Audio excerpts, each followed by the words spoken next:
Ito yung ngayon. Malaki siya sa ilalim. Pero once na nag-peak siya, yan, wala na, pantay na. Tapos baksak ng konting-konti.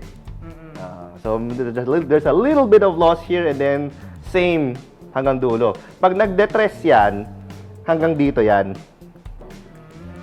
Yun. May gain, not just maximized.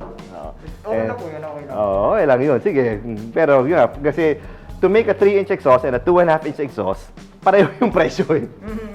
So why would you want to go for a hybrid 2-inch, 2.5 and 3-inch when you can just go 3-inch and have power gain here after peak power? Oh, yun.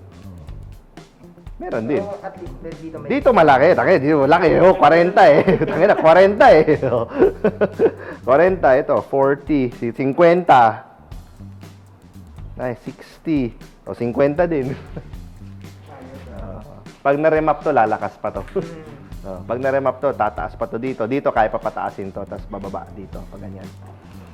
Dito. So, this will be another probably 900 horses. Then, 160, 170. Tapos, magkakaroon ng gitna at saka dulo pag na-remap to. Pero ito lang, malakas na to. Yun. Ganda din ng ano niya, ng tunog kahit yung food drive. Oh, see? Kulit mo pa eh. Gusto ko malalim na buo. Ayan, malalim na buo. Kuha natin, kuha. Oh, see, good.